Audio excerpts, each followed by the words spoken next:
السلام علیکم ورحمۃ اللہ وبرکاتہ۔ ان الحمد للہ نحمده ونستعینه ونستغفره ونعوذ باللہ من شرور انفسنا ومن سیئات اعمالنا من يهده الله فلا مضل له ومن يضلل فلا هادي له واشهد ان لا اله الا الله وحده لا شريك له واشهد ان محمدا عبده ورسوله اما بعد فان خير الحديث كتاب الله وخير الهدي هدي محمد صلی اللہ علیہ وعلی آلہ وسلم وشر الامور محدثاتها وكل محدثة بدعة وكل بدعة ضلالة وكل ضلالة في النار۔ قال اللہ تبارک وتعالی وإنك لعلى خلق عظیم۔ قابل احترام فضیلۃ الشیخ مختار احمد مدنی حفظہ اللہ، موقر اہل علم، میرے محترم دینی بھائیوں اور قابل احترام ماں اور بہنوں، رمضان المبارک کے بعد حافظ ابن حجر العسقلانی رحمہ اللہ کی کتاب بلوغ المرام کا آخری حصہ کتاب الجامع، اس کا باب الترغیب فی مکارم الاخلاق آج سے ہم شروع کر رہے ہیں۔ میں بہت ہی شکر گزار ہوں جبیل دعوت سینٹر کا، اس کے ذمہ داران کا، خصوصاً شیخ محترم فضیلۃ الشیخ مختار احمد مدنی کا اور ان کے متعاونین کا، کہ انہوں نے اس پروگرام کا انعقاد کیا اور دوبارہ اس کو شروع کیا، اس کے لیے کوشش کی، اور مسلسل جیسا کہ شیخ نے بھی بتایا کہ 1 سال سے یہ سلسلہ جاری ہے۔ اللہ رب العالمین ذمہ داران خصوصاً شیخ محترم کے لیے اس کو بڑا اجر بنائے اور آخرت میں ان کی میزان حسنات میں اللہ رب العالمین اس کو بڑی نیکی بنا کر ہماری اور ان کی نجات کا ذریعہ بنائے۔ ہم سب کے بیٹھنے کو بھی قبول فرمائے، بولنے کو سننے کو بھی اللہ تعالیٰ قبول فرمائے۔ آج سے جو حصہ ہم شروع کر رہے ہیں وہ اچھے اخلاق کے بارے میں ہے، اور اس کا باب کا عنوان ہے باب الترغیب فی مکارم الاخلاق۔ ابن حجر رحمہ اللہ نے یہ باب پورا قائم کیا، اور اس میں جیسا کہ شیخ نے بھی بتایا کہ اس میں 18 سے 20 حدیثیں ہیں جو اچھے اخلاق سے متعلق ہیں۔ باب الترغیب، اس کے کیا معنی ہیں، مکارم الاخلاق میں مکارم کے کیا معنی ہیں، اور اخلاق کس کو کہتے ہیں، یہ چیز بھی جاننا ضروری ہے۔ آج کا درس گویا کہ ہمارے لیے اس باب کا مقدمہ ہوگا، جس میں ہم پہلے تو اس باب کے معنی جاننے کی کوشش کریں گے، اس کے بعد ہم اچھے اخلاق سے متعلق جتنی حدیثیں آئی ہیں جو اجمالی طور پر اچھے اخلاق کے بارے میں اس کی دنیاوی یا اخروی فضیلت بتاتی ہیں، اس کا ایمان سے تعلق اور اس کے انسان کے اچھا یا برا ہونے کے بارے میں بتاتی ہیں، انشاءاللہ ان احادیث کا مطالعہ کریں گے تاکہ آنے والی حدیثوں کے لیے یہ باب ایک مقدمہ بن جائے، اور خصوصاً ہم جیسے طلباء کے لیے احادیث کا ایک مجموعہ مل جائے جس میں اچھے اخلاق کی ترغیب ہے۔ الترغیب فی مکارم الاخلاق، ترغیب کس کو کہتے ہیں؟ ابن المبرد کہتے ہیں، یہ 10ویں ہجری کے عالم ہیں، حنبلی ہیں، اور انہوں نے کتاب لکھی ہے الدر النقی فی شرح الفاظ الخرقی۔ اس میں کہتے ہیں کہ الترغیب فی الشیء الحض علی فعلہ بذکر ما فی فعلہ من الاجر۔ ترغیب کس کو کہتے ہیں؟ ترغیب کہتے ہیں کسی چیز کا جذبہ، اس کی رغبت پیدا کرنا کسی کام پر، اور اس کام کے اجر کو بتاتے ہوئے۔ وَأَصْلُهُ مِنَ الرَّغْبَةِ، اس لفظ کی ترغیب کا جو اصل لفظ ہے جس سے یہ لفظ نکلا ہے وہ ہے رغبت، وہی الاقدام علی الفعل برغبت۔ کہتے ہیں رغبت کا مطلب کیا ہے کہ یعنی کسی کام کا کرنا اس کی رغبت کے ساتھ، اس کی دل میں جستجو کے ساتھ، اس کی طلب کے ساتھ۔ اس سے معلوم ہوا کہ ترغیب اور رغبت کا مطلب ہے کسی چیز کی اندر سے چاہت ہونا، اس کا ارادہ، اس کی طلب ہونا، اور ترغیب کے معنی ہے کسی چیز کی طلب دلانا، رغبت دلانا، اس کا شوق پیدا کرنا تاکہ انسان اس کام کو کرے۔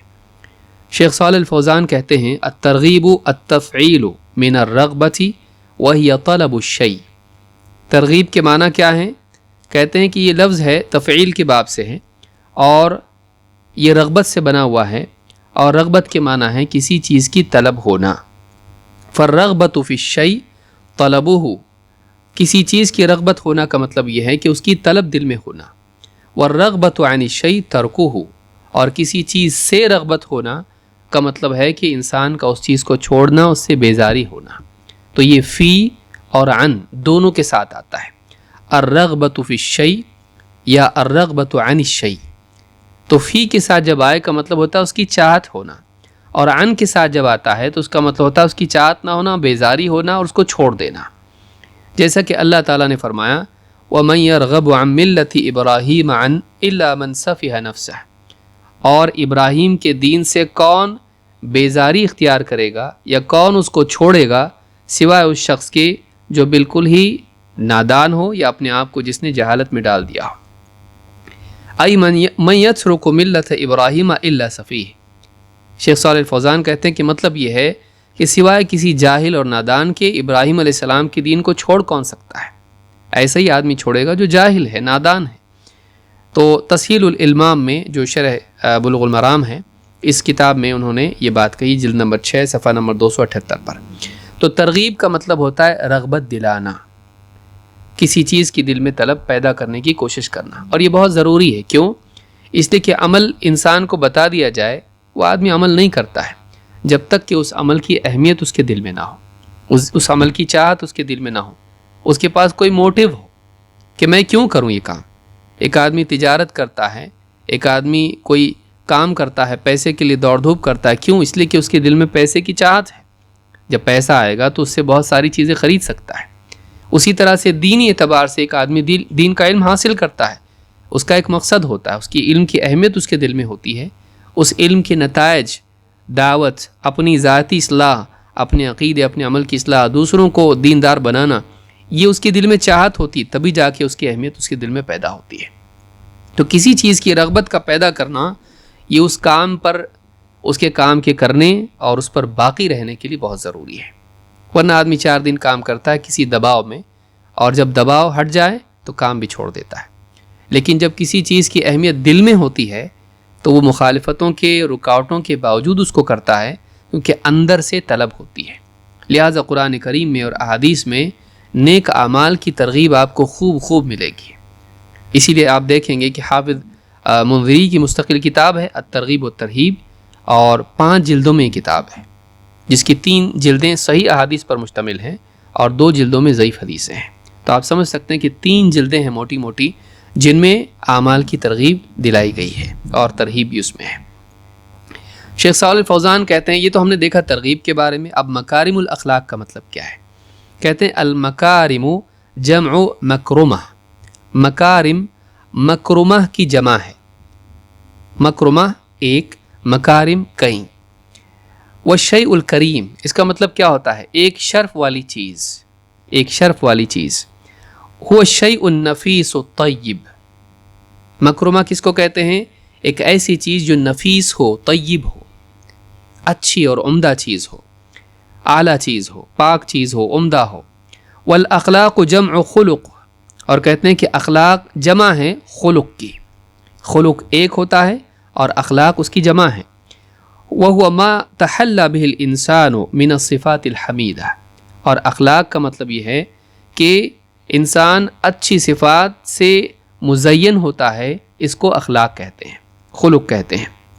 کہتے ہیں کہ الخلق بخلاف الخلق، کہتے ہیں خلق کا لفظ لام کے ضمہ اور پیش کے ساتھ میں یہ خلق سے ہٹ کر ہے، اس کے علاوہ ہے۔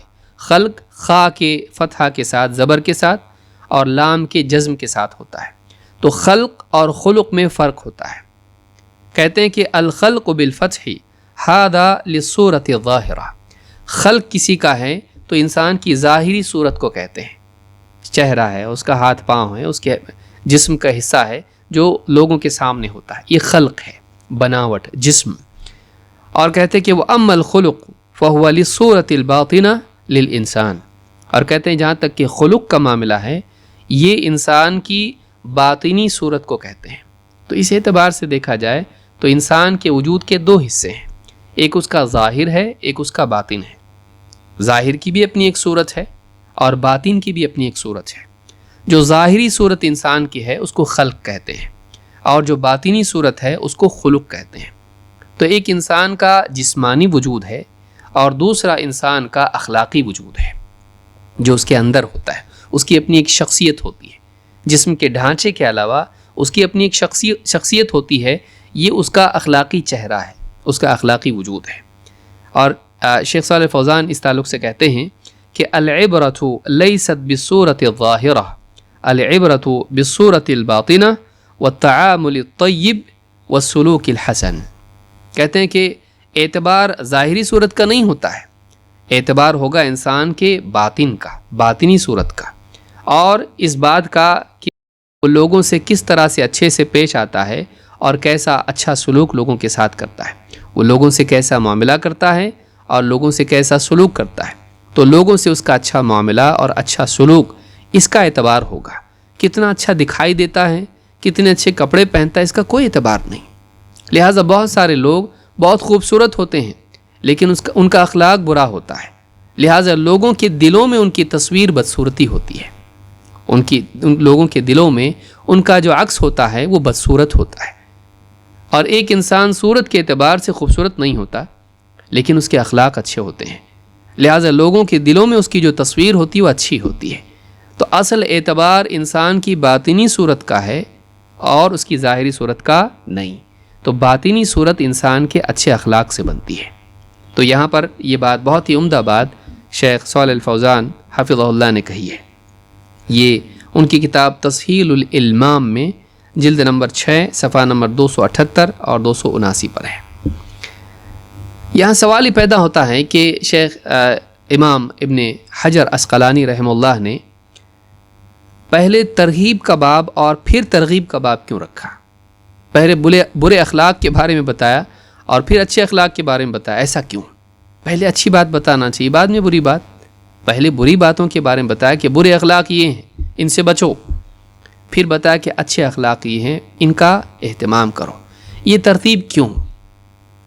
اس تعلق سے شیخ محمد ابن صالح ابن عثیمین رحمہ اللہ کہتے ہیں اردف هذا الباب بما قبلہ. انہوں نے پچھلے باب جو ترغیب کا ہے اس کے بعد اچھے اخلاق کی ترغیب کا باب رکھا. لأن الاولی تقدیم التخلیۃ عن التحلیہ. اس لیے کہ کہتے ہیں اس لیے کہ تخلیہ کو تحلیہ پر مقدم رکھنا چاہیے. یہاں سوال یہ ہوتا ہے پیدا کہ تخلیہ کیا ہے خا کے ساتھ اور تحلیہ کیا ہے ہا کے ساتھ. تخلیہ کا مطلب ہوتا ہے خالی ہونا گندگی سے, اسی لیے ہم بیت الخلا کہتے ہیں. خالی ہونا, خالی جگہ ہوتی ہے وہاں پر خلا, تو آدمی اس سے اپنے لیے یعنی گندگی سے پاک ہوتا ہے. تو خلا جو ہے خالی جگہ کو کہتے ہیں. تو ایک کنایہ کی وجہ سے ہے کہ اس عمل کو بتانے کی بجائے اس جگہ کا نام لیا جاتا ہے. تو کہتے ہیں کہ تقدیم التخلیۃ علی التحلیہ. تحلیہ یعنی حلیہ سے, حلیہ کا معنی ہوتا ہے زیور, جس کو ہم کہیں گے تحلیہ کو کہیں گے مزین ہونا زیورات سے. خواتین آپ دیکھیں زیورات پہنتی ہیں اور زینت اختیار کرتی ہیں. جنت میں مرد بھی زیورات استعمال کریں گے. دنیا میں بھی محدود درجے میں چاندی کی انگوٹھی وغیرہ مرد پہنتے ہیں. تو زیور جو ہے زینت ہوتا ہے. اور تخلیہ جو ہے خالی ہونا, پاک ہونا گندگی سے. تو گندگی سے پاک ہونا مقدم ہے زیور یا زینت اختیار کرنے سے. ایک بچہ ہے مثال کے طور پر, اس کو وہ گندگی میں اٹا پٹا ہے اور باہر کھیل کود کر کے آیا ہے, کیچڑ لگا ہوا ہے اور بعض جگہ نجاست بھی لگی ہے. اب آپ کیا کریں گے؟ پہلے اس کو یعنی اچھے کپڑے پہنائیں گے یا اس کو پہلے نہلائیں گے دھلائیں گے؟ تو پہلے اس کو پاک کیا جائے گا گندگی سے, اس کے بعد اس کو زینت دی جائے گی. تو کہتے ہیں برے اخلاق سے پاک ہونا یہ زیادہ اہم ہے کیونکہ ہلاکت کا ذریعہ ہے, اور اس کے بعد ہوتا ہے کہ اچھے اخلاق سے انسان مزین ہو, اس لیے کہ برے اخلاق انسان کی ہلاکت کا ذریعہ ہے. تو کہتے ہیں کہ اردف هذا الباب بما قبله لأن الأولى تقديم التخلية عن التحلية بمعنى أن ننظف المكان ثم نأتي بصفات الطيبة فيتخلى الإنسان أولا عن مساوي الأخلاق ثم بعد ذلك يتحلى بالمكارم حتى ترد المكارم على محل خال من مساوي الأخلاق. کہتے ہیں کہ اس اعتبار سے کہ ہم یعنی پہلے جگہ کو گندگی سے پاک کرتے ہیں، پھر اس کے بعد وہاں پر زینت کی اور یعنی مثلا عطر چھڑکنا ہے تو پہلے گندگی لگی ہوئی اس کے اوپر ہی آپ نجاست پڑی کسی جگہ میں پھر اس پر عطر ڈالیں گے؟ نہیں، آپ پہلے کیا کریں گے، اس کو آپ گندگی سے پاک کریں گے، پھر اس کے بعد میں اس کی جو ہے تزیین کا آپ کام کریں گے۔ اسی طرح سے کہتے ہیں کہ ضروری ہے کہ انسان پہلے برے اخلاق سے پاک ہو جائے، اس کے بعد وہ اچھے اخلاق اپنے اندر پیدا کرے، اس اعتبار سے کہ جب اچھے اخلاق اس پر آئیں تو وہ اس کا دل، اس کی زندگی، اس کا وجود برے اخلاق سے پاک ہو۔ ایسی جگہ پر وہ اچھے اخلاق آئیں جہاں برے اخلاق موجود نہیں ہیں۔ تو اس اعتبار سے فتح ذی الجلال والاکرام میں شیخ ابن عثیمین نے بات کہی ہے۔ تو اس سے معلوم ہوتا ہے کہ برے اخلاق سے پاک ہونا یہ زیادہ ضروری ہے، اس لیے کہ وہ ہلاکت ہے۔ اچھے اخلاق، کچھ چیزیں، اچھی صفات انسان میں کم بھی اگر ہیں، ہلاک نہیں ہو جائے گا۔ اس کے اندر اگر ایمان ہے، اعمال صالحہ ہیں اور اچھی صفات میں سے کچھ صفات کم بھی اس کے اندر، لیکن بری صفات ہلاک کرنے والی ہیں، لہٰذا بری صفات سے پاک ہونا یہ زیادہ ضروری ہے انسان کے لیے، اسی لیے ابن حجر نے اس کو پہلے بیان کیا۔ یہاں یہ بھی ایک نقطہ ہے کہ ترغیب اور ترہیب میں کس کو مقدم کیا جائے؟ کیا پہلے لوگوں کو نیک اعمال کی ترغیب دینا چاہیے، جنت کی ترغیب دینا چاہیے، پھر جہنم سے ڈرانا چاہیے، یا پہلے جہنم سے ڈرانا چاہیے اور جنت کی ترغیب دینا چاہیے؟ اللہ کی رحمت کو پہلے بیان کرنا چاہیے، عذاب کو بعد میں، یا پھر اللہ کے عذاب کو پہلے بیان کر کے پھر رحمت کو بیان کرنا چاہیے؟ اس کے لیے کوئی مستقل قاعدہ یا ایک قاعدہ نہیں ہے، حالات کے اعتبار سے دونوں میں سے کسی کو بھی مقدم کیا جا سکتا ہے۔ قرآن کریم ہی کو دیکھ لیجیے، یہاں پر اللہ تعالیٰ نے رحمت اور عذاب کا جو ذکر کیا ہے، کبھی ایک کو مقدم کیا ہے تو کبھی دوسرے کو۔ مثال کے طور پر اللہ رب العالمین فرماتا ہے ان ربک سریع العقاب وانہ لغفور الرحیم، سورہ الانعام آیت نمبر 165۔ اللہ نے فرمایا کہ اور یقیناً تیرا رب بہت یعنی عقاب میں، پکڑ کرنے میں بڑا ہی سریع ہے، جلد پکڑ کرتا ہے، اور وَإِنَّهُ لَغَفُورُ الرَّحِيمُ، یعنی جیسی وقت آتا ہے اللہ فوراً پکڑ کرتا ہے، پھر اس میں مہلت نہیں دیتا ہے، اس کا اپنا ایک وقت ہوتا ہے۔ تو جیسے ہی سزا کا وقت آتا ہے اللہ اس میں دیری نہیں کرتا ہے۔ اور وَإِنَّهُ لَغَفُورُ الرَّحِيمُ، اور یہ بھی بات ہے کہ یقیناً اللہ تعالیٰ بڑا غفور ہے، مغفرت کرنے والا، رحم کرنے والا ہے۔ تو یہاں پر اللہ تعالیٰ نے پہلے سریع العقاب ذکر کیا، جلد سزا دینے والا، جلد مواخذہ پکڑ کرنے والا، اور پھر اس کے بعد میں اللہ تعالیٰ نے غفور الرحیم کو ذکر کیا۔ دوسری آیت آپ دیکھیں سورہ الرعد میں آیت نمبر 6 میں اللہ نے فرمایا وَإِنَّ رَبَّكَ لَذُو مَغْفِرَةٍ لِلنَّاسِ عَلَى ظُلْمِهِمْ وَإِنَّ رَبَّكَ لَشَدِيدُ الْعِقَابِ۔ یہاں بھی آپ دیکھیں کہ رحمت کا اور عقاب کا ذکر ہے، لیکن مقدم رحمت ہے۔ اللہ نے فرمایا وَإِنَّ رَبَّكَ لَذُو مَغْفِرَةٍ لِلنَّاسِ عَلَى ظُلْمِهِمْ، کہ تیرا رب لوگوں کے ظلم پر یعنی ان کے ساتھ مغفرت کا معاملہ کرنے والا ہے، بڑی مغفرت کرنے والا ہے لوگوں کے ظلم کے باوجود۔ وَإِنَّ رَبَّكَ لَشَدِيدُ الْعِقَابِ، اور تیرا رب عقاب کے اعتبار سے بڑا شدید ہے، سخت پکڑ کرنے والا ہے۔ تو یہاں پر اللہ نے ترغیب کو مقدم کیا، پچھلی آیت میں ترہیب کو، عذاب کو اور ڈراوے کو مقدم کیا۔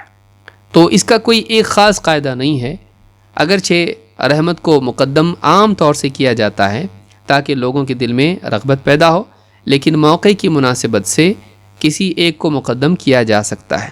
کوئی ایسا نہیں کہ ہمیشہ فضائل کو پہلے بیان کرنا چاہیے اور ترہیب کو بعد میں بیان کرنا چاہیے، ایسا نہیں۔ اللہ کی رحمت ہی کو پہلے بیان کرنا چاہیے، ایسا کوئی قاعدہ نہیں ہے۔ حالات کے اعتبار سے داعی کو، مبلغ کو اس کا لحاظ کرنا چاہیے کہ کیا مناسب ہے، کیا مناسب ہے۔ مثال کے طور پر ایک آدمی گناہ میں گناہ کر رہا ہے اور یہ مانتا ہے کہ اللہ تعالیٰ غفور رحیم ہے، ایسے آدمی کو اور آپ اللہ کی رحمت سنائیں تو ایسا آدمی اور گناہوں کی طرف جائے گا۔ ایسے آدمی کے لیے ترہیب کو مقدم کیا جا سکتا ہے۔ اور ایک آدمی مایوس ہو گیا اللہ کی رحمت سے اور سوچتا ہے کہ اب میری مغفرت نہیں ہو سکتی ہے، اس کے لیے اللہ کی رحمت کی بات کو مقدم کیا جا سکتا ہے، بلکہ صرف اتنا بھی بیان کیا جا سکتا ہے جیسا کہ قرآن کریم میں بعض مقامات پر دو میں سے ایک ہی کو بیان کیا گیا ہے۔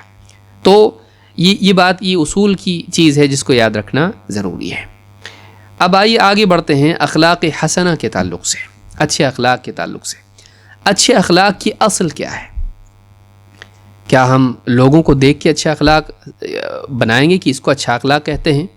جیسے مغرب میں مثال کے طور پر کوئی آدمی کسی عورت سے اگر ہاتھ نہ ملائے تو اس کو برا مانا جاتا ہے کہ کیسا روڈ انسان ہے کہ ایک عورت نے ہاتھ بڑھایا آگے، اجنبی عورت نے، اور اس نے ہاتھ نہیں ملایا، تو یہ برے اخلاق والا ہے، یہ اچھا انسان نہیں ہے، یہ یعنی برا آدمی ہے۔ تو اخلاق کی بنیاد کیا ہے؟ جو سماج میں جو چل رہا ہے، جس سے لوگوں کو اچھا لگتا ہے، یا اخلاق کی بنیاد کسی خاص چیز پر ہے؟ ظاہر بات ہے ایک مسلمان اس بات کو جانتا ہے کہ اخلاق کی بنیاد قرآن و سنت پر ہے۔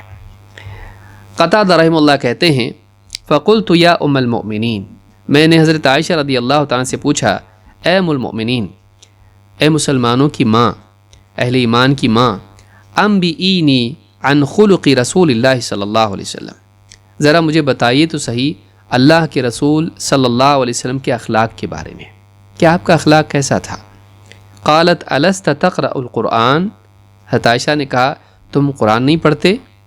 تم قرآن نہیں پڑھتے؟ قلت بلا، کہتے ہیں ہاں میں نے کہا پڑھتا تو ہوں۔ قالت فإن خلق نبی اللہ صلی اللہ علیہ وسلم کان القرآن، کہا کہ اللہ کے رسول صلی اللہ علیہ وسلم کا اخلاق قرآن تھا، یعنی قرآن میں جس چیز کو اچھا کہا گیا ہے آپ اس کو کرتے تھے، قرآن میں جس چیز کو برا کہا گیا آپ اس سے بچتے تھے۔ آپ کے اخلاق کا مدار آپ کی چاہتوں پر نہیں تھا، آپ کے اخلاق کا مدار اللہ کی کتاب پر تھا۔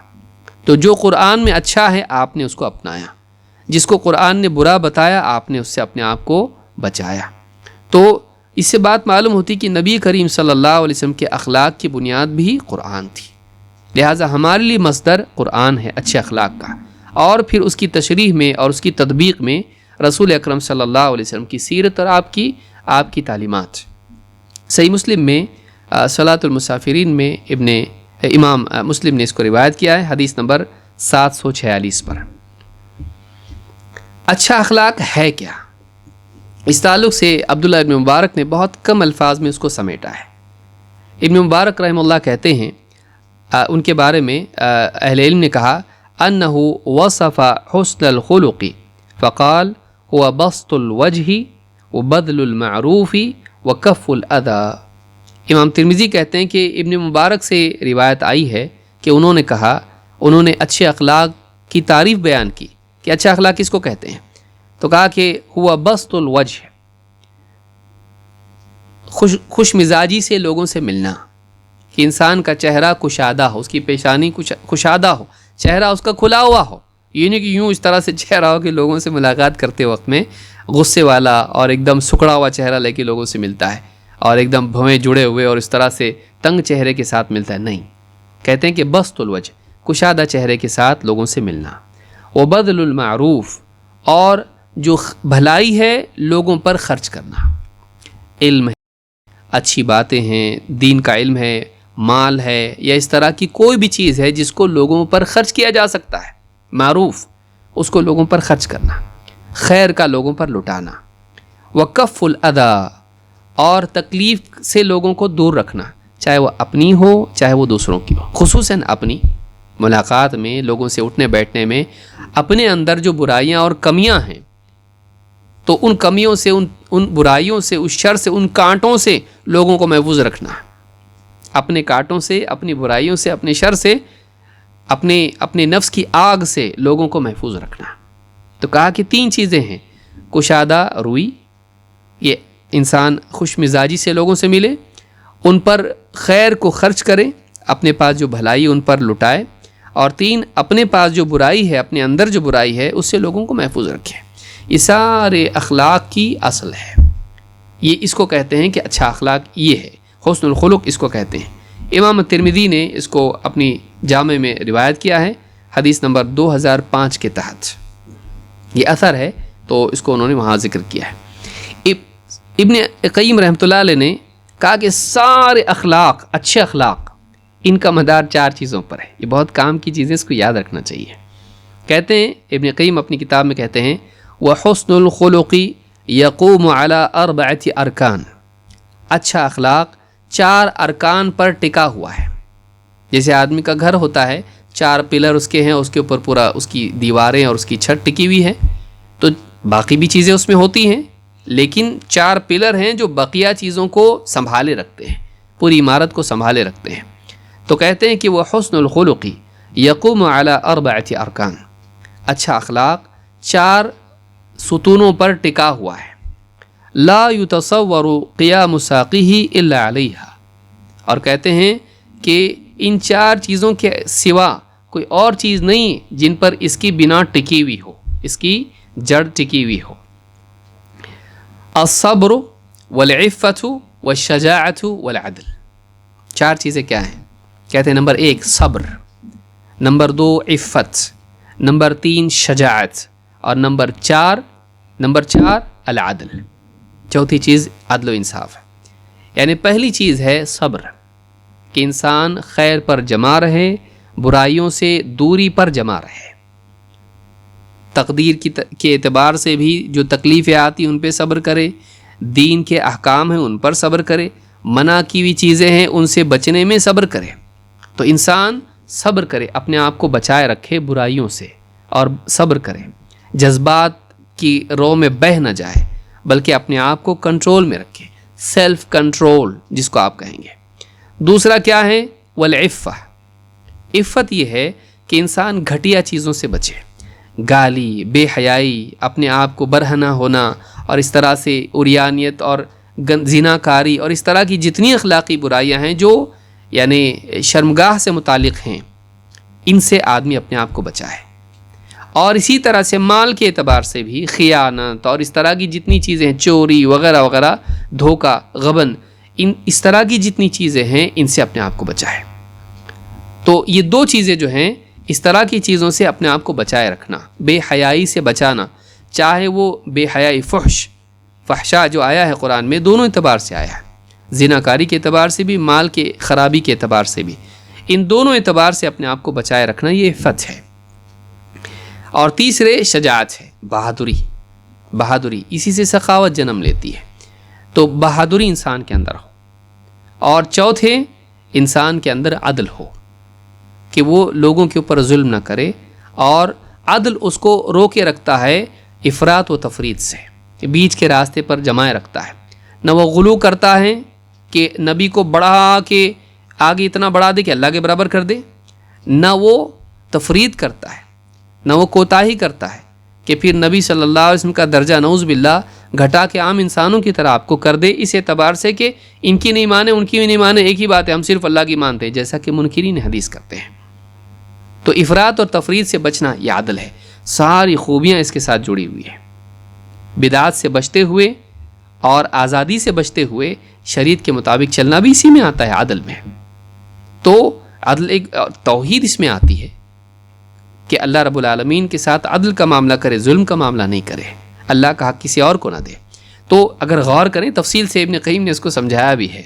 تو کہتے ہیں کہ 4 چیزیں ہیں جن سے اچھے اخلاق جنم لیتے ہیں، ان پر سارے اچھے اخلاق ٹکے ہوئے ہیں. صبر، عفت جس کو ہم اپنے الفاظ میں پاک دامنی کہتے ہیں، اپنے دامن کو پاک رکھنا. تو صبر، عفت، شجاعت، بہادری، اور 4 عدل. کہتے ہیں وَمَنْشَأُ جَمِيعِ الْأَخْلَاقِ الْفَاضِلَةِ مِنْ هَذِهِ الْأَرْبَعِ. سارے اچھے اخلاق فاضلہ کا جنم انہی 4 چیزوں سے ہوتا ہے. سارے اچھے اخلاق انہی سے وجود میں آتے ہیں، گویا کہ یہ منبع ہیں، یہ یہاں سے سب نکلتے ہیں 4 چیزوں سے. مدارج السالکین میں جلد نمبر 2 صفحہ نمبر 294 پر ابن قیم رحمۃ اللہ علیہ نے بات کہی ہے. تو یہ بھی بات ہم کو معلوم ہوئی. آئیے دیکھتے ہیں اچھے اخلاق کی فضیلت کیا ہے. ہمارے دعات مبلغین اور طلباء کے لیے خاص طور سے یہ چیزیں ایک ساتھ جمع، سارے اخلاق، کیونکہ ابن حجر نے 2 سے 3 حدیثیں اچھے اخلاق کی فضیلت میں بیان کی ہیں. میں ان کو چھوڑ کے حدیثیں بیان کر رہا ہوں، جب وہ ان کا موقع آئے گا تو انشاءاللہ ہم اس کو بھی دیکھیں گے. لیکن یہ وہ احادیث ہیں جو اچھے اخلاق کی فضیلت میں ہیں، اور انہی کو ہم آج انشاءاللہ سمجھنے کی کوشش کریں گے. چونکہ وقت ہمارے پاس ہے اس لیے ہم تفصیل سے بھی احادیث کا مطالعہ کر سکتے ہیں. پہلی چیز کہ اچھا اخلاق کی فضیلت کیا ہے. اللہ کو پسند ہے اچھا اخلاق، اللہ تعالیٰ کو پسند ہے، اس کی فضیلت میں اتنا ہی کافی ہے. اللہ کے نبی صلی اللہ علیہ وسلم فرماتے ہیں ان اللہ کریم یحب الکرماء. اللہ تعالیٰ بڑا سخی ہے، کریم ہے، اور کرم کرنے والوں کو، سخاوت کا اہتمام کرنے والوں کو پسند کرتا ہے۔ جواد یحب الجودہ، اور اللہ جواد ہے اور جودہ کو پسند کرتا ہے، کہ یہ بھی سخاوت ہی کا ایک پہلو ہے لیکن دونوں میں تھوڑا سا فرق ہے۔ تو اللہ تعالیٰ جواد ہے، سخی ہے، اور جودہ کو لوگوں کو عطا کرنے کو پسند کرتا ہے۔ کریم میں شرافت کا پہلو بھی ہوتا ہے، اور جودہ میں سخاوت کا پہلو ہوتا ہے، کہ ایک انسان شریف النفس ہوتا ہے، اس کو برا لگتا ہے کہ اس کے گھر سے مہمان یعنی بھوکا چلا جائے، اور اس کے اندر سخاوت ہوتی ہے کہ وہ اعلیٰ سے اعلیٰ چیزیں پیش کرتا ہے، وہ روک کے نہیں رکھتا ہے۔ تو کریم اور یعنی جواد ہونا، یہ دونوں جو ہے بہت بڑی چیز ہے۔ تو اللہ کریم ہے اور کرم کرنے والوں کو پسند کرتا ہے، شریف النفس لوگوں کو پسند کرتا ہے، سخاوت والوں کو پسند کرتا ہے، اور جواد ہے، جودہ کو پسند کرتا ہے۔ یحب معالی الاخلاق ویکرہ سفسافہا، اور اللہ تعالیٰ اعلیٰ اخلاق کو پسند کرتا ہے اور گھٹیا اخلاق کو پسند نہیں کرتا ہے، اللہ تعالیٰ ناپسند کرتا ہے۔ تو اس حدیث سے بات معلوم ہوتی ہے کہ اللہ تعالیٰ اونچے اخلاق کو پسند کرتا ہے۔ انسان کو چاہیے کہ اپنے اخلاق کو اونچا کرے۔ سماج جو لین دین اور اینٹ کا جواب پتھر سے اور ایسا تو ویسا، اس اخلاق کے ساتھ انسان زندگی نہ گزارے، بلکہ انسان اعلیٰ اخلاق کے ساتھ زندگی گزارے، اس کا معیار اونچا ہو، وہ اللہ رب العالمین کی پسند کے مطابق اپنے آپ کو بنائے، نہ کہ وہ دیکھے کہ سماج کس دھارے پر بہہ رہا ہے۔ اس کو چاہیے کہ سماج کی سطح سے اوپر اٹھ کر زندگی گزارے، اپنے مخالفین کی سطح سے اونچا اٹھ کر وہ اپنے اصولوں کی روشنی میں زندگی گزارے، نہ کہ حالات کو دیکھ کر۔ ابن عساکر نے اس کو روایت کیا ہے، اور صحیح الجامع الصغیر میں حدیث نمبر 1800 پر یہ روایت موجود ہے، اور حدیث صحیح ہے۔ اچھے اخلاق والے لوگ اللہ تعالیٰ کے نزدیک محبوب ترین لوگ ہیں۔ اللہ کے نبی صلی اللہ علیہ وسلم فرماتے ہیں، احب عباد اللہ الی اللہ احسنہم خلقا، اللہ کے نزدیک سب سے محبوب بندے وہ ہیں جو اخلاق میں سب سے اچھے ہوں۔ امام الطبرانی نے اس کو روایت کیا ہے، اور صحیح الجامع صغیر میں حدیث نمبر 179 پر یہ حدیث موجود ہے، حدیث صحیح ہے۔ اسی طرح سے اللہ کے نبی صلی اللہ علیہ وسلم کو بھی اچھے اخلاق والے پسند ہیں۔ اللہ کو پسند تو آپ کو بھی پسند ہوں گے۔ آپ نے فرمایا، ان من احبکم الی واقربکم منی مجلسا یوم القیامۃ احاسنکم اخلاقا۔ دو باتیں کہیں یہاں پر، کہا کہ تم سب میں مجھے سب سے زیادہ پیارے، مجھے سب سے زیادہ محبوب، اور قیامت کے دن مجلس کے اعتبار سے مجھ سے سب سے زیادہ قریب وہ لوگ ہوں گے جو تم میں سب سے زیادہ اچھے اخلاق والے ہوں۔ یعنی جس کا اخلاق اچھا تھا، اللہ کے نبی صلی اللہ علیہ وسلم کے نزدیک وہ انسان محبوب تو ہے، قیامت کے دن وہ اتنا قریب ہوگا جتنا اخلاق اچھا ہو۔ یعنی اس انسان کو جو اچھے اخلاق والا ہے، اللہ کے نبی صلی اللہ علیہ وسلم کی قربت نصیب ہوگی۔ جس درجے کا اعلیٰ اخلاق ہوگا، اتنا زیادہ وہ آپ صلی اللہ علیہ وسلم سے قریب ہوگا۔ امام الترمذی نے اس کو روایت کیا ہے، اور صحیح الجامع صغیر حدیث نمبر 2201 پر شیخ الالبانی کہتے ہیں کہ یہ حدیث حسن درجے کی ہے۔ خود اللہ کے نبی صلی اللہ علیہ وسلم کے اخلاق کی اللہ تعالیٰ نے تعریف کی ہے۔ اللہ تعالیٰ نے فرمایا، وَإِنَّكَ لَعَلَىٰ خُلُقٍ عَظِيمٍ، اے نبی یقیناً آپ اخلاق عظیمہ پر فائز ہو، آپ کے اخلاق بہت عظیم ہیں، یعنی عظمت والے اخلاق آپ کے ہیں، آپ کے اخلاق بہت اونچے ہیں۔ تو سورہ قلم میں اللہ تعالیٰ نے آیت نمبر 4 میں بات کہی ہے، تو معلوم ہے کہ نبی کریم صلی اللہ علیہ وسلم کی شخصیت کو جب لوگوں کے سامنے اللہ نے پیش کیا نبی اور رسول کے طور پر، تو اللہ رب العالمین نے آپ کے اخلاق کا بھی تذکرہ کیا۔ معلوم ہوا کہ اچھا اخلاق نبوت کے لوازمات میں سے ہے۔ اسی طرح سے اچھا داعی اچھے اخلاق والا ہوتا ہے، اچھا مسلمان اچھے اخلاق والا ہوتا ہے۔ تو اللہ نے فرمایا کہ وَإِنَّكَ لَعَلَىٰ خُلُقٍ عَظِيمٍ، اے نبی آپ اخلاق عظیمہ پر ہو، آپ اونچے اخلاق پر ہو، اس پر زندگی گزار رہے ہو۔ حضرت انس ابن مالک رضی اللہ تعالیٰ عنہ فرماتے ہیں، کان رسول اللہ صلی اللہ علیہ وسلم احسن الناس خلقا، آپ کے خادم ہیں، 9 سال تک اللہ کے رسول صلی اللہ علیہ وسلم کی خدمت کی ہے۔ ایسا انسان تو زیادہ پہچانتا ہے جو جتنا قریب ہوتا ہے۔ کہا کان رسول اللہ صلی اللہ علیہ وسلم احسن الناس خلقا. حضرت انس صرف اللہ کے نبی صلی اللہ علیہ وسلم سے نہیں ملے، اور بھی لوگوں کے ساتھ ان کا ربط و ضبط تھا. کہا کہ سارے لوگوں میں سب سے اچھے اخلاق والے اللہ کے نبی صلی اللہ علیہ وسلم تھے. ایک قریبی انسان جب دوسروں پر ترجیح دے کسی انسان کو، یہ اس انسان کے اچھا ہونے کی بہت بڑی علامت ہے. تو کہا کہ اللہ کے رسول صلی اللہ علیہ وسلم تمام لوگوں میں سب سے اچھا اخلاق والے تھے. امام البخاری نے کتاب الادب میں، یعنی صحیح بخاری میں کتاب الادب میں حدیث نمبر 6203 پر، اور امام مسلم نے کتاب الفضائل میں حدیث نمبر 2310 پر اس روایت کو ذکر کیا ہے. تو اس سے معلوم ہوتا ہے کہ خود اللہ کے نبی صلی اللہ علیہ وسلم بھی بہت ہی اعلیٰ اخلاق والے تھے، اچھے اخلاق والے تھے.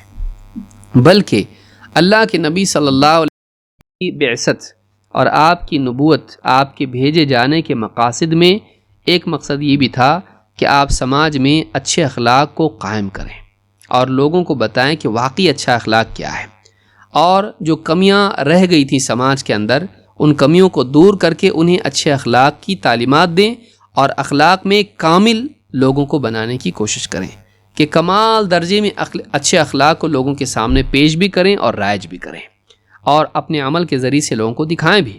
اسی لیے آپ نے فرمایا انما بعثت لأتمم صالح الاخلاق، میں اسی لیے بھیجا گیا ہوں کہ میں اچھے اخلاق کو کامل کروں، صالح اخلاق کو میں کامل طور پر قول اور عمل کے ذریعے رائج کروں، اس کی تکمیل کروں. ابن سعد نے اس کو روایت کیا. اسی طرح سے امام البخاری نے اپنی ایک دوسری کتاب الادب المفرد میں اس کو روایت کیا ہے. اسی طرح سے امام حاکم اور امام البیہقی نے شعب الایمان میں اس کو روایت کیا ہے. صحیح الجامع الصغیر حدیث نمبر 2349 2349 حدیث نمبر یہ ہے، اور یہ حدیث صحیح ہے. اس سے معلوم ہوتا ہے کہ اچھے اخلاق کی اتنی زیادہ اہمیت ہے کہ اللہ کے رسول صلی اللہ علیہ وسلم کی نبوت اور رسالت کے مقاصد میں سے تھا کہ لوگوں کو کامل اخلاق کیا ہیں، اچھے اخلاق کامل درجے میں لوگوں کے سامنے بتائے جائیں اور اس کو سکھایا جائے.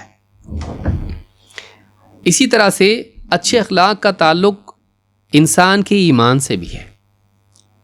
ایمان نجات کے لیے ضروری ہے، لیکن ایمان کا تعلق اچھے اخلاق سے ہے. اللہ کے رسول صلی اللہ علیہ وسلم فرماتے ہیں اکمل المؤمنین ایمانا احسنہم خلقا، ایمان والوں میں کامل ایمان والے وہ ہیں جو اخلاق میں بھی اچھے ہوں. جتنا انسان کا ایمان کامل ہوگا اتنا اس کا اخلاق اچھا ہوگا، اور بالعکس جتنے اچھے اخلاق انسان کے ہیں یقیناً اس کے ایمان میں بھی اس سے کمال پیدا ہوگا. تو یہ سبب اور نتیجہ دونوں کا ایک ساتھ جڑا ہوا ہے. تو ایک انسان کے اخلاق کو دیکھ کر اس کے ایمان کو معلوم کیا جا سکتا ہے کہ اس کے ایمان کا حال کیا ہوگا، اور ایک انسان اگر واقعی اچھے ایمان والا ہے تو اس کا اثر اس کی زندگی میں ظاہر ہوگا، اس کے اخلاق اچھے ہوں گے. اسی لیے آپ دیکھیں گے کئی احادیث میں اللہ کے نبی صلی اللہ علیہ وسلم نے فرمایا کہ من کان یؤمن باللہ والیوم الآخر فلیکرم ضیفہ، جو آدمی اللہ اور آخرت پر ایمان رکھتا ہے وہ اپنے مہمان کا اکرام کرے، یعنی اس سے اچھے اخلاق سے پیش آئے. تو آپ دیکھیے اچھے اخلاق سے پیش آنا مہمان کے ساتھ میں اس کو جوڑا گیا کس سے؟ ایمان کے ساتھ، کہ اگر ایمان والا ہے تو ایسا کرنا پڑے گا. تو اچھا اخلاق انسان کے اچھے ایمان کا تقاضا ہے. ایمان کا تقاضا ہے کہ جو آدمی اللہ سے ڈرنے والا ہے، جو آدمی آخرت پر یقین کرنے والا ہے، اس کے لیے لازمی ہے کہ اس کے اخلاق میں سدھار پیدا ہو.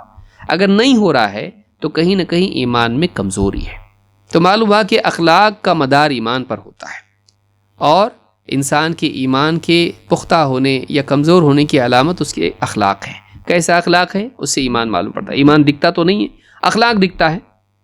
تو اخلاق کو دیکھ کر ایمانی حالت معلوم کی جا سکتی ہے.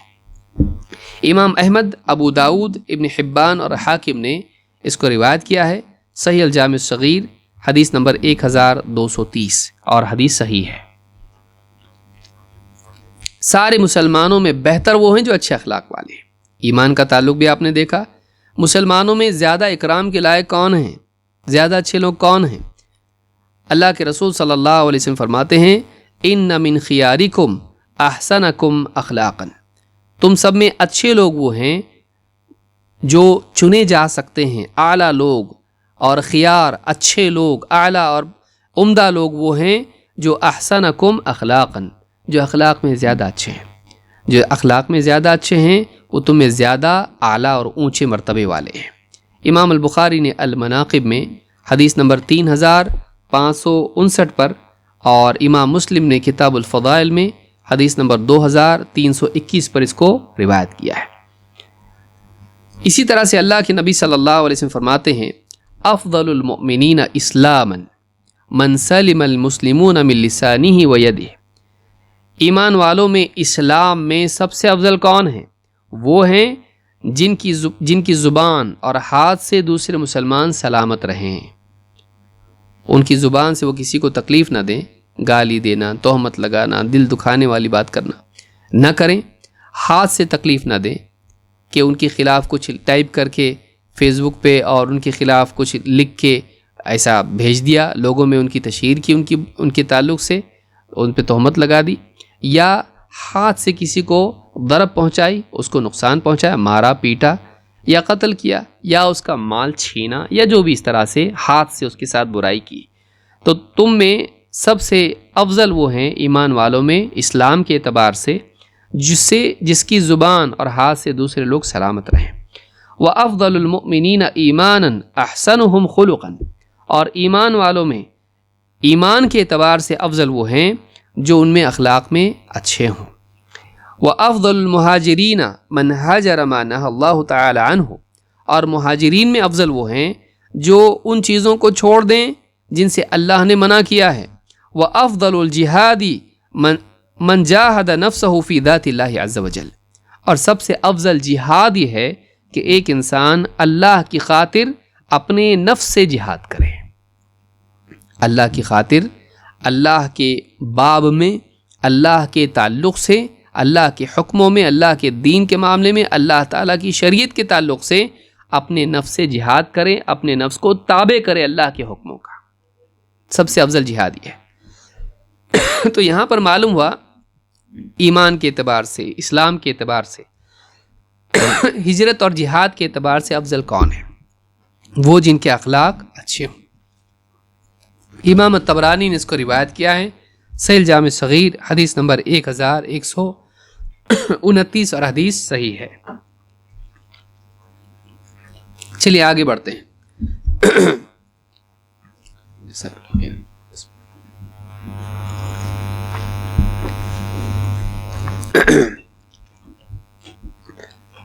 سب سے بڑی نیکی اچھا اخلاق ہے. نیکیوں میں سب سے بڑی نیکی اچھا اخلاق ہے.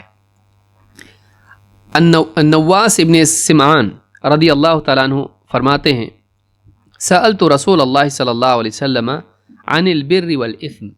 میں نے اللہ کے رسول صلی اللہ علیہ وسلم سے بھلائی، نیکی اور گناہ کے بارے میں پوچھا. نیکی اور گناہ کے بارے میں نے اللہ کے رسول صلی اللہ علیہ وسلم سے پوچھا. فقال البر حسن الخلق. آپ نے فرمایا نیکی اچھے اخلاق کا نام ہے، نیکی اچھا اخلاق ہے. والاثم ما حاک فی صدرک. اور گناہ وہ چیز ہے جو تیرے جی میں کھٹکتی رہے.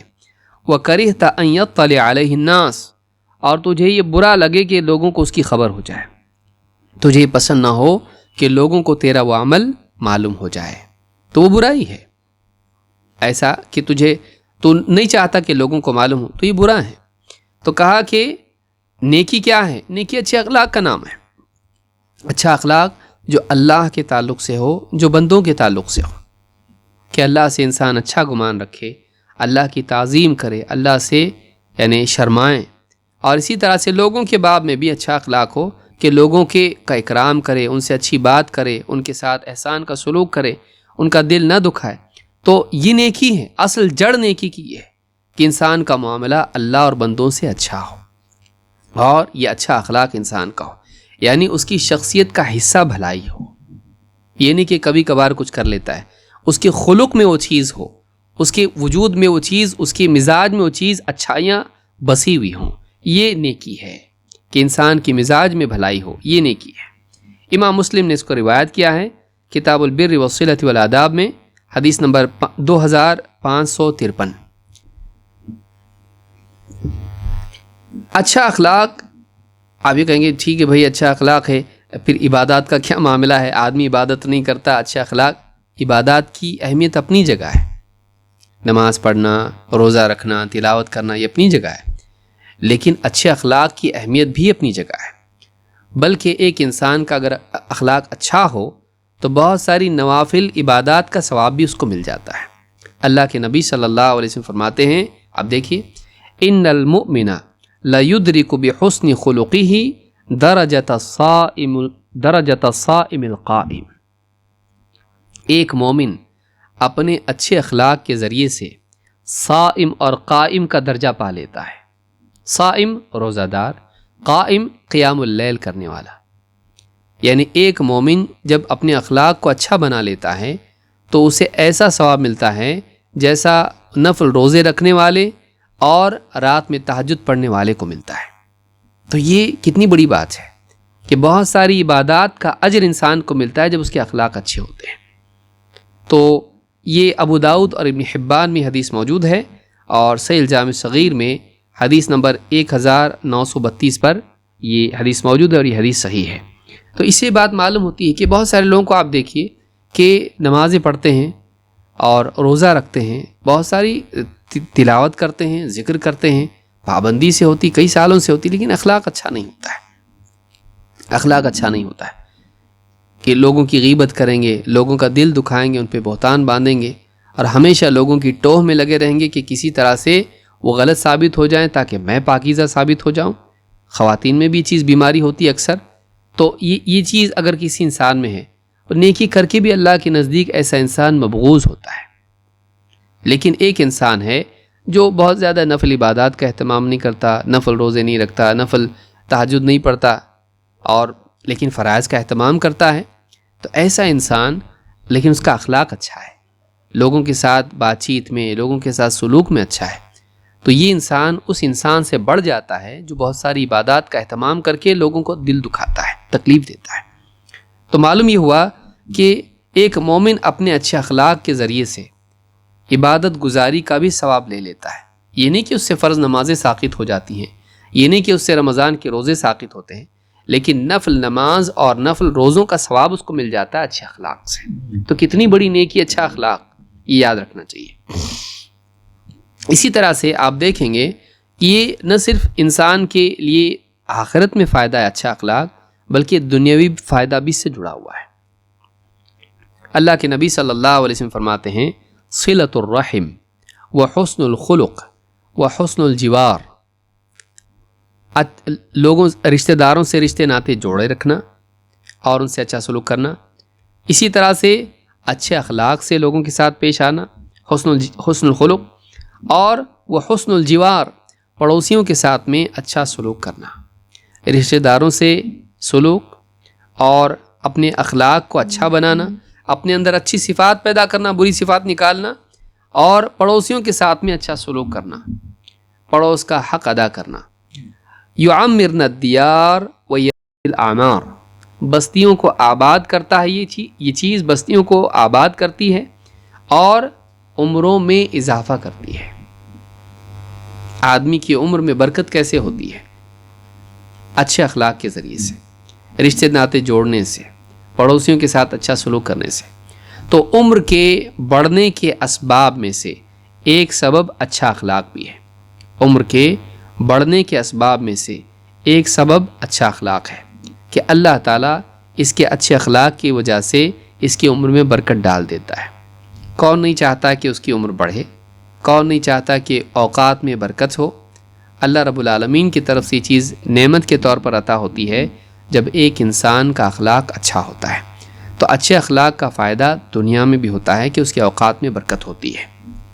امام احمد نے اس کو روایت کیا ہے، اور اسی طرح سے امام البیہقی نے اپنی کتاب شعب الایمان میں روایت نقل کی ہے، اور صحیح الجامع صغیر میں حدیث نمبر 3767 3767 پر شیخ الالبانی کہتے ہیں کہ یہ حدیث صحیح ہے۔ اور آگے بڑھتے ہیں، یہ ساری احادیث ہیں اچھے اخلاق کے تعلق سے، کام آئیں گی۔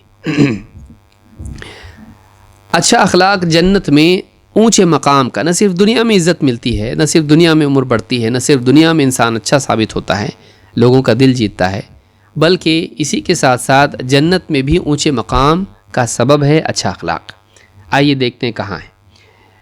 اللہ کے رسول صلی اللہ علیہ وسلم فرماتے ہیں انا زعیم ببیت فی ربض الجنۃ لمن ترک المراء وان کان محقا، میں جنت کے کنارے، اطراف کا حصہ ہوتا ہے اس کو ربض کہتے ہیں، کہ میں جنت کے کنارے کنارے گھر دلانے کا ذمہ لیتا ہوں اس انسان کے لیے، لمن ترک المراء وان کان محقا، اس انسان کے لیے جو جھگڑا چھوڑ دے، بحث چھوڑ دے یا جھگڑا چھوڑ دے، چاہے وہ حق پر ہو۔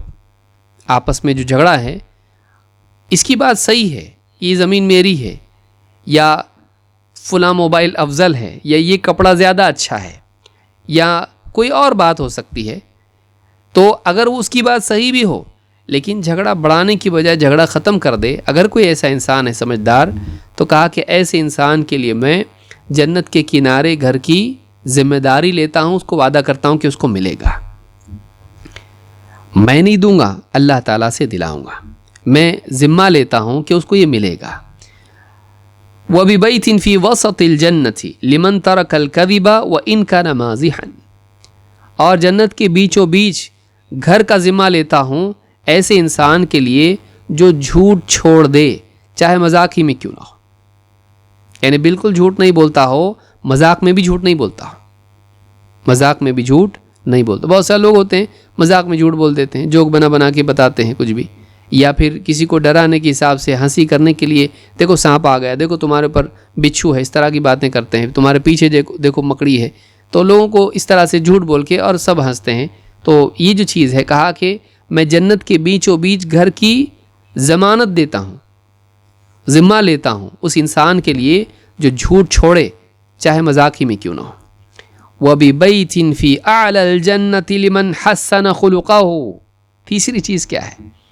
کہا کہ جنت کے اونچے مقام پر، جنت میں اعلیٰ مقام پر گھر کا ذمہ لیتا ہوں اس انسان کے لیے جو اپنے اخلاق کو اچھا بنائے۔ جنت کے کنارے گھر جو کیا کرے؟ جھگڑا چھوڑے، جھگڑا چھوڑنا چھوڑ دیا، جھگڑا خود تو کچھ کر نہیں رہا، چھوڑ دیا اس کو، جھگڑا چھوڑ دیا جنت کے کنارے، جھوٹ چھوڑ دیا، جھوٹ چھوڑ دیا جنت کے بیچوں بیچ گھر، اور اپنے اخلاق کو اچھا بنایا، اچھی صفات اپنے اندر پیدا کی، اعلیٰ اخلاق پیدا کیے، تو اعلیٰ اخلاق والا اعلیٰ مقام پر رہنے کے لائق ہے، چونکہ اس نے اپنے اخلاق کو اونچا کیا، لہٰذا اللہ نے بھی اس کو اونچا مقام دیا، جنت میں اونچے مقام پر اس کو جنت مقام ملے گا، گھر ملے گا۔ یہ وعدہ اللہ کے رسول صلی اللہ علیہ وسلم نے کیا ہے۔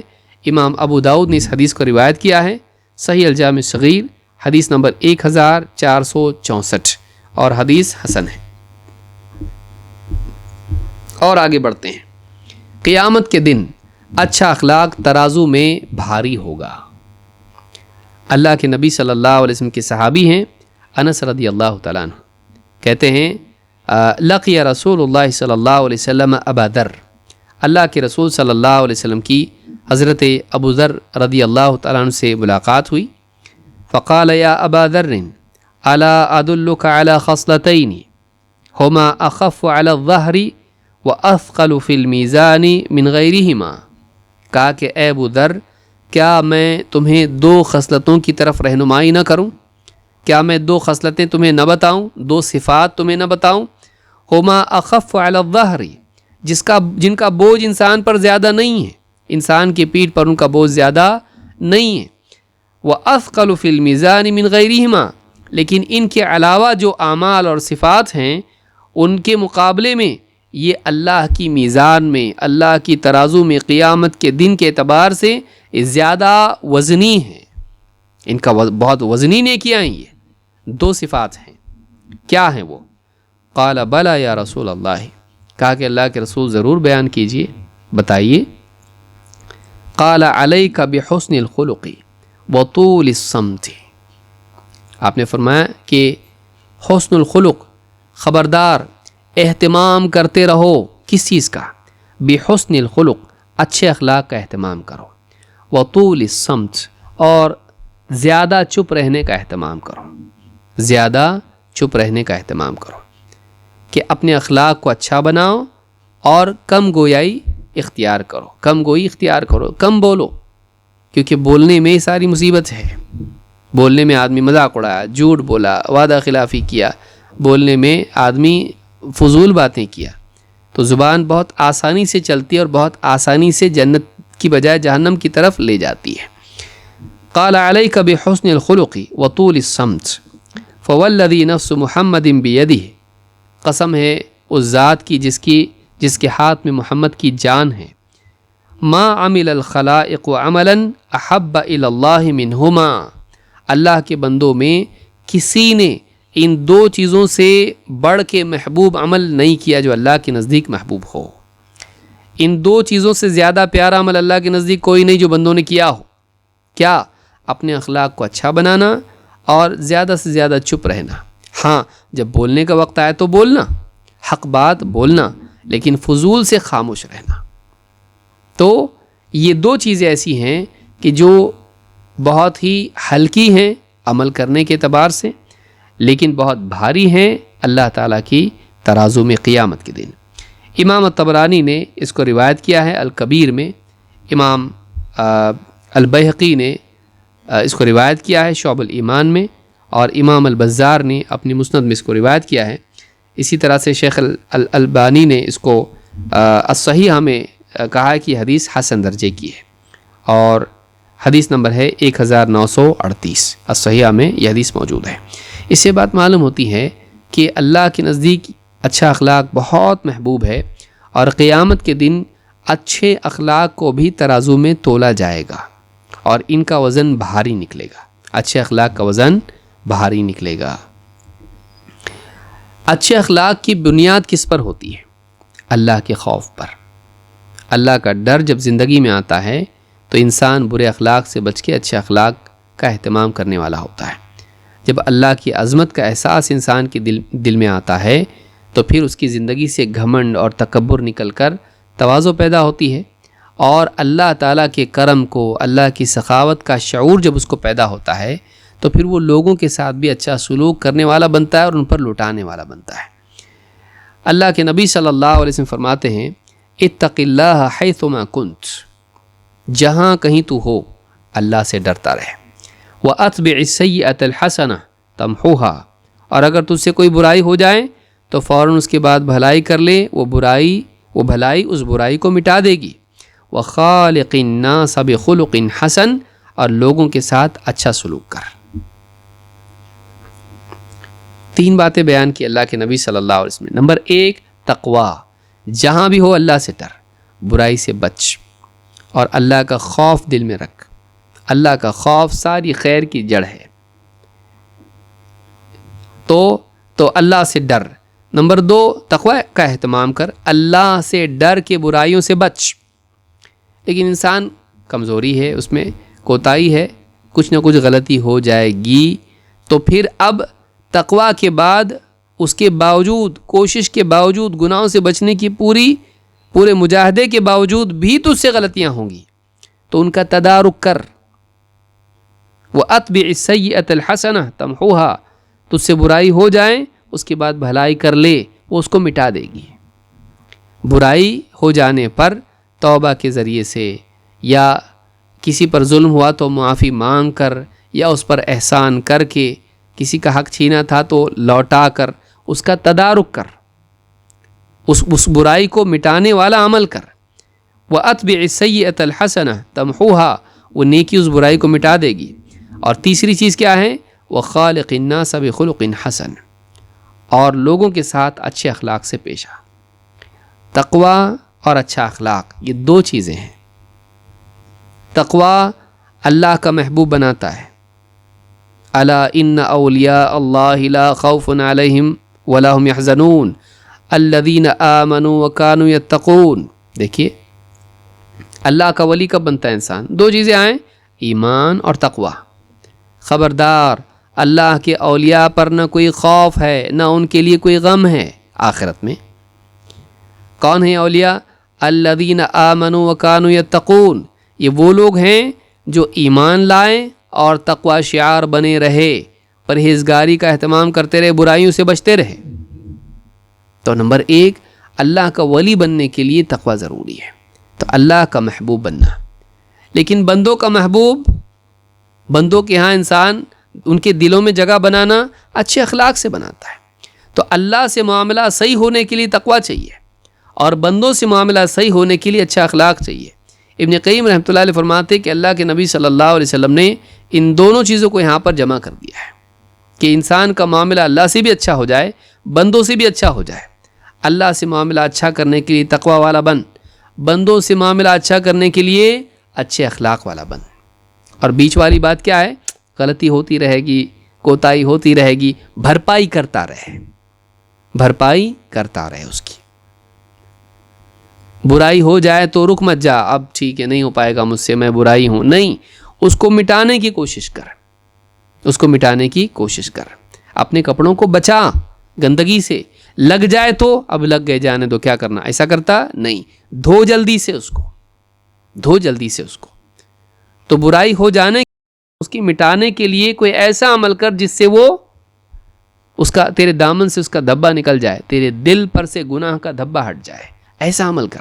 توبہ اور اسی طرح سے بہت ساری نیکیاں، تیری ترازو میں اگر برائی رہ بھی جائے تو وہ نیکی یہاں پر ایسی ہو کہ اس برائی کو کل عدم کر دے، گویا کہ اس کا وزن جو ہے یہاں نیکی کا وزن اس کے مقابلے میں آ جائے، اور اس برائی کو گویا کہ وہ مٹا دے۔ تو یہ چیز کیا ہے؟ یہ بہت عمدہ حدیث ہے، جس سے معلوم ہوتا ہے کہ اس میں بھی اللہ کے نبی صلی اللہ علیہ وسلم نے لوگوں سے اچھے اخلاق سے پیش آنے کا حکم دیا ہے۔ اس حدیث کو امام ابو داؤد، امام احمد، ترمذی اور حاکم نے روایت کیا ہے۔ اسی طرح سے امام البیہقی نے شعب الایمان میں اس کو روایت کیا ہے، اور ابن عساکر نے بھی اس کو روایت کیا ہے۔ سیل جامع صغیر حدیث نمبر 97 شیخ البانی کہتے ہیں کہ یہ حدیث حسن درجے کی ہے۔ آئیے آگے دیکھتے ہیں۔ ایک سوال یہ ہے کہ اچھا اخلاق اللہ کی طرف سے ملتا ہے یا ہم کو پیدا کرنا چاہیے؟ سوال کیا ہے؟ یعنی اچھا اخلاق جو ہے یہ اللہ تعالیٰ کی طرف سے عطا ہوتا ہے یا انسان کو کوشش کر کے اپنی طرف سے اس کو پیدا کرنا چاہیے؟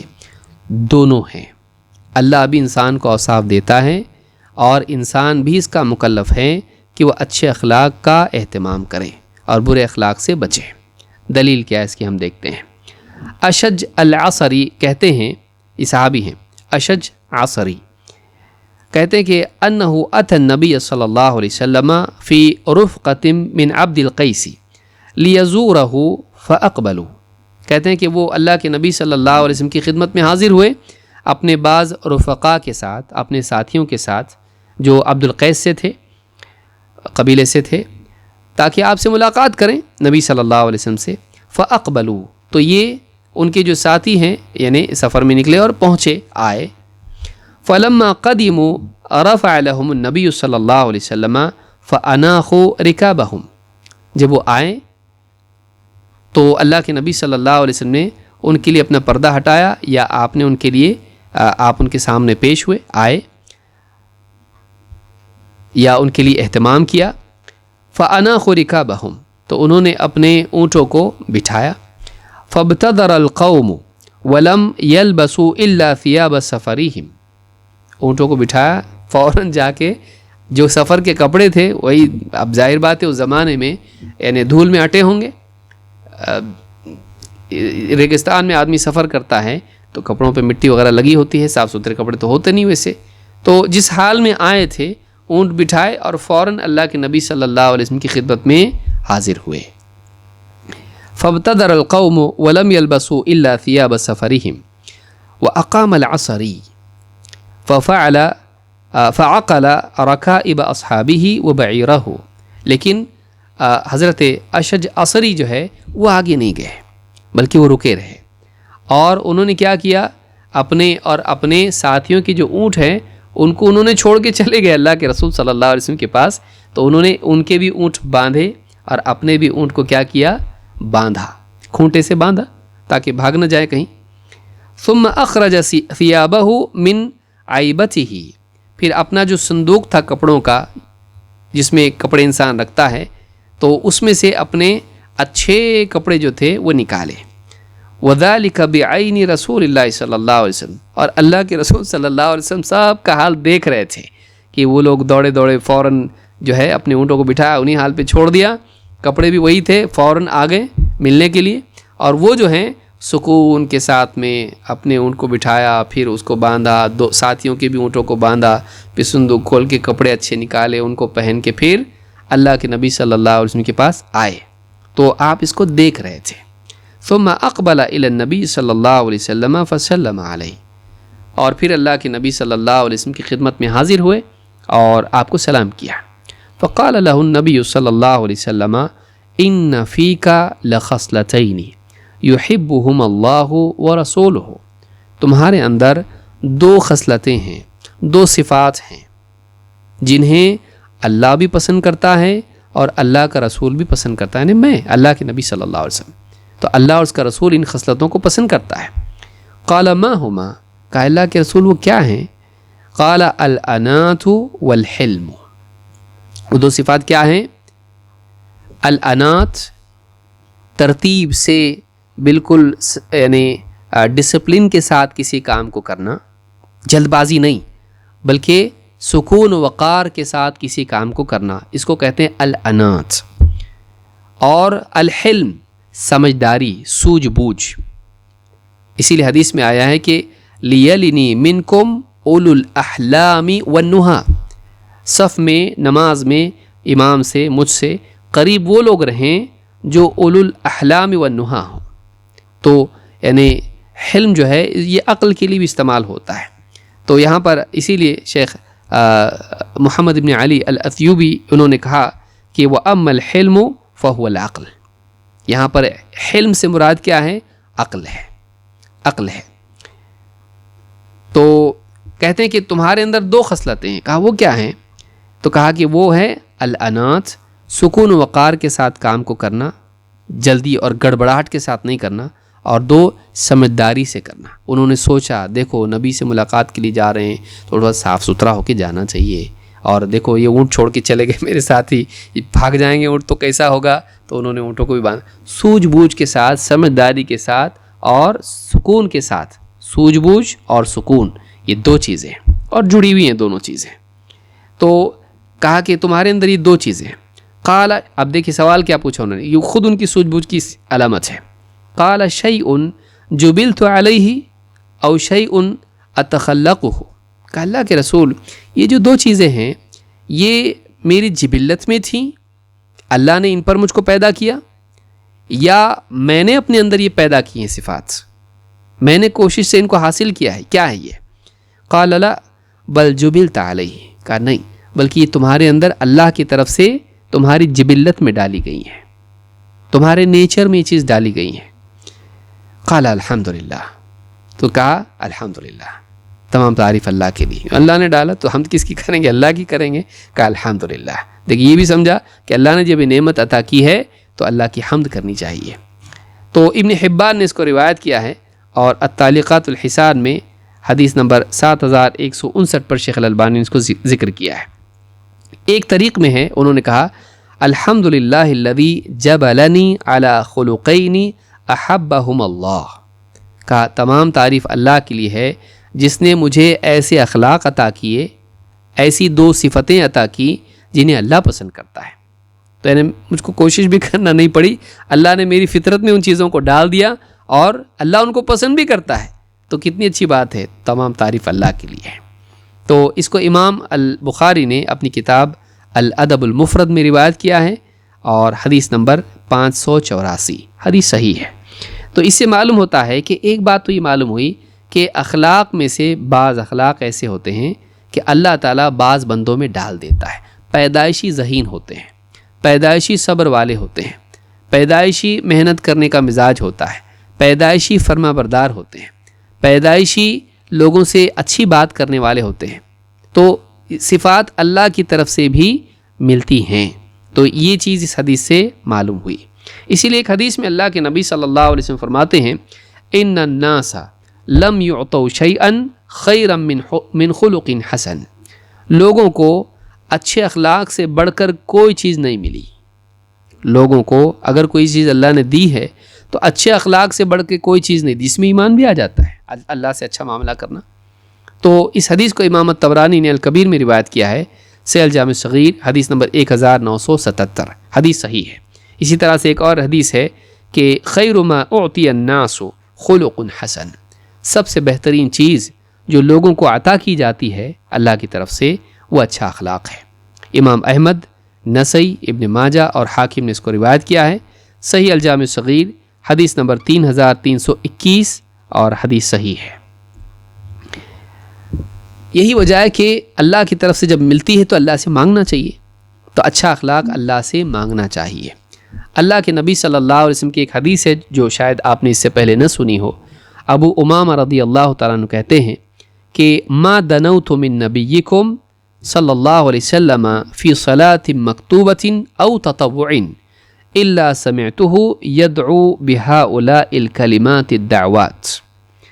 اللہ کے نبی صلی اللہ علیہ وسلم سے قریب ہو کر میں نے جب بھی کوئی فرض یا نفل نماز پڑھی تو میں نے ضرور آپ کو سنا کہ آپ اپنی دعا میں یہ کلمات کہتے تھے، یعنی یہ دعا آپ مانگتے تھے جو میں اب بتانے والا ہوں، فرض ہو نفل ہو، میں جب بھی قریب ہوا تو میں نے نماز میں آپ کو یہ دعا پڑھتے سنا۔ کیا دعا ہے وہ؟ کہتے ہیں کہ لا یزید فیہن ولا ینقص منہن، ان چیزوں میں جو اس میں بیان ہوئی ہیں اس میں آپ نہ بڑھاتے تھے نہ گھٹاتے تھے، بس ایسے ہی مانگتے تھے۔ کیا دعا ہے؟ اللہم اغفر لی ذنوبی و خطایایا، اے اللہ میرے گناہوں کو اور میری خطاؤں کی مغفرت کر دے۔ اللہم انعشنی وجبرنی، اے اللہ مجھے رفعت عطا فرما۔ علماء نے کہا کہ انعشنی کا مطلب ہے مجھے رفعت عطا فرما، اور وجبرنی، اور میری کمیوں کا تدارک کر دے، میری کمزوری کو دور کر دے۔ واہدنی لصالح الاعمال والاخلاق، اے اللہ مجھے نیک اعمال اور نیک اخلاق کی طرف رہنمائی عطا فرما، مجھے گائیڈ کر، میری رہنمائی کر، مجھے توفیق دے اچھے اعمال اور اچھے اخلاق کی۔ فإنہ لا یہدی لصالحها ولا یصرف سیئها الا انت، اس لیے کہ تیرے سوا کوئی نہیں جو نیک اخلاق کی طرف رہبری کرے، اور تیرے سوا کوئی نہیں جو برے اخلاق سے بچائے۔ معلوم ہے کہ اچھے اخلاق کی طرف رہنمائی اللہ کی طرف سے ملتی ہے، اور برے اخلاق سے حفاظت اللہ کی توفیق سے ہوتی ہے، تو معلوم ہے کہ اللہ کی طرف سے ہوتا ہے۔ اس حدیث سے بات معلوم ہوتی ہے، اس لیے اللہ سے ہم کو اچھے اخلاق کی بھی دعا کرنی چاہیے۔ یہ نہیں کہ میں نے دیکھو اپنے آپ کو پرسنالٹی ڈیولپمنٹ میں کتنا زبردست بنایا، نہیں، اللہ کی توفیق کے بغیر آدمی اچھا نہیں بن سکتا ہے۔ وہ عقل جس سے تو نے سوچا مجھ کو اچھا بننا چاہیے، وہ کس نے دی؟ اللہ نے دی۔ امام طبرانی نے اس کو روایت کیا ہے، اور صحیح الجامع صغیر میں حدیث نمبر 1266 پر شیخ البانی کہتے ہیں یہ حدیث حسن درجے کی ہے۔ لیکن اس کا یہ مطلب نہیں کہ آدمی کہ پھر جب اخلاق اللہ کی طرف سے ملتے تو ہم کیا کریں، ہماری کوشش نہ کریں۔ معاذ بن جبل رضی اللہ تعالیٰ کہتے ہیں ان رسول اللہ صلی اللہ علیہ وسلم بعثہ الی قوم، اللہ کے رسول صلی اللہ علیہ وسلم نے انہیں کسی قوم کی طرف بھیجا، کسی علاقے میں کچھ لوگوں کی طرف بھیجا۔ فقال یا رسول اللہ اوصینی، کہا کہ اللہ کے رسول مجھے وصیت کیجیے، کچھ نصیحت کیجیے، تاکید کیجیے کچھ خاص باتوں کی۔ قال افش السلام طعام، کہا کہ سلام کو عام کرو اور لوگوں کو کھانا کھلانے میں سخاوت برتو۔ واستحی من اللہ استحیاءک رجلا من اہلک، اللہ سے ویسے ہی حیا کر جیسا اپنے قوم کے شریف اور بڑے انسان سے تو حیا کرتا ہے۔ آج بھی دیکھیے آپ، قوم کا جب بڑا آدمی جا رہا ہو تو بچے سگریٹ چھپا لیتے ہیں، شرارت کرنے والے، لڑنے والے، گالی دینے والے جھگڑا روک لیتے ہیں، کیوں؟ بڑے حضرت جا رہے ہیں۔ تو قوم کا کوئی عزت دار انسان، بزرگ کوئی جب دیکھتے ہیں لوگ تو شرما جاتے ہیں اور برائی چھوڑ دیتے ہیں۔ تو جیسا تو یہ کرتا ہے نا، لوگوں میں یہ جو چیز پائی جاتی ہے، تو اللہ کے ساتھ ایسا معاملہ کر کہ اللہ کا احساس تیرے دل میں ہو، اللہ کے خیال سے برائی کو چھوڑ دے۔ فلاں بزرگ مجھ کو دیکھ رہے ہیں تو آدمی برائی چھوڑ دیتا ہے، اللہ تعالیٰ دیکھ رہا ہے تو برائی چھوڑ۔ تو واستحی من اللہ استحیاءک رجلا من اہلک واذا اسأت فاحسن، جب بھی تجھ سے کوئی برائی ہو جائے اچھائی بھی کر. وَلْتُحَسِّنْ خُلُقَكَ مَا اسْتَطَعْتَ، اور جتنا بھی تیری استطاعت میں ہو، جتنا بھی تیری کیپیسٹی میں ہو، جتنا تجھ سے ممکن ہو، اپنے اخلاق کو اچھا بنا. یہ معلوم ہوا کہ اخلاق کو اچھا بنانے کا انسان مکلف ہے، اور اپنی استطاعت کے مطابق. تو اللہ نے اس کو مکلف بھی کیا ہے کہ اپنی استطاعت کے مطابق اپنے اخلاق کو اچھا بنائے. یہ نہیں کہ اللہ نے ہم کو ایسے ہی پیدا کیا، اخلاق تو اللہ سے ملتے ہیں، ہم ایسے ہی ہیں، بدتمیزی کرے، لوگوں کے ساتھ ظلم و زیادتی کرے، مجھ کو اللہ نے ایسے ہی بنایا تو میں کیا کروں؟ نہیں، بلکہ کہا وَلْتُحَسِّنْ خُلُقَكَ مَا اسْتَطَعْتَ، جتنا تجھ سے ہو سکے، جتنی تیری صلاحیت، استعداد، کیپیسٹی ہو، اپنے اخلاق کو اچھا بنا. یعنی تو اس بات کا مکلف ہے کہ تو اپنے اخلاق کو اچھا بنائے. اللہ کی طرف سے صفات ملتی ہیں، لیکن انسان بھی اس بات کا مکلف ہے کہ اپنے اخلاق کو اچھا بنائے. امام مروزی نے اپنی کتاب الایمان میں اس کو روایت کیا ہے، امام البزار نے بھی اس کو اپنی کتاب مسند میں روایت کیا ہے کشف الاستار میں، اور امام المروزی نے تعظیم قدر الصلاح میں بھی اس کو روایت کیا، اور الفاظ اسی کتاب کے ہیں. تعظیم قدر الصلاح ان کی کتاب ہے جس میں ایمان اور نماز کے مسئلے پر انہوں نے بحث کی ہے. اور شیخ الالبانی نے اس حدیث کو پہلے ضعیف کہا تھا، بعد میں اس کو صحیح کہا ہے. الصحیحہ میں حدیث نمبر 3559 پر یہ حدیث موجود ہے، 3559 پر. اس حدیث سے ایک بہت بڑی بات یہ معلوم ہوئی کہ انسان اپنی استطاعت کے مطابق اپنے اخلاق کو اچھا بنانے کا مکلف ہے. آخری بات کہہ کے میں اپنی بات کو مکمل کر دوں گا انشاءاللہ. یہ اچھے اخلاق کی فضیلت کے تعلق سے، دنیا کی چیزیں انسان کو نہ ملے، اچھا اخلاق اگر اس کے پاس ہو، اگر خزانے اس کے پاس نہ ہو لیکن کیریکٹر اس کے پاس ہو، تو یہ اس کے لیے کامیابی ہے. بہت سے لوگ پیسہ، بہت کچھ ان کے پاس ہوتا ہے، دنیا کی زیب و زینت ہوتی ہے، اخلاق اچھا نہیں ہوتا ہے، بلکہ ان چیزوں سے اخلاق بگڑتا بھی بعض اوقات. وہ خود ذریعہ بنتی ہے، مال دولت خود ذریعہ بنتی ہے انسان کے اخلاق کے بگاڑ کا. لیکن اگر ایک انسان جس کے پاس مال و دولت نہیں ہے، غریب ہے، لیکن اس کا اچھا اخلاق ہے، اخلاق میں وہ اچھا ہے، تو ان چیزوں کا نہ ملنا کوئی غم کی بات نہیں ہے. اس کے پاس جو ملی ہے، جو چیز اس کو ملی، بہت بڑا خزانہ ہے. اللہ کے نبی صلی اللہ علیہ وسلم فرماتے ہیں اربع اذا کن فیک فلا علیک ما فاتک من الدنیا.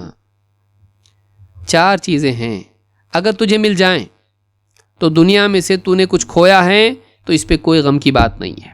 دنیا میں اگر تو نے کچھ کھویا ہے تو تیرے اوپر کوئی ملامت نہیں کہ کیسا نہیں تو نے پایا اس چیز کو، پیسہ کیوں نہیں تیرے پاس، اچھے کپڑے کیوں نہیں تیرے پاس، کوئی ملامت تجھ کو نہیں کر سکتا ہے. تو دنیا کی چیزوں کا کھونا تیرے لیے کوئی عیب کی چیز نہیں ہے اگر تیرے اندر 4 چیزیں ہوں. کیا ہے وہ؟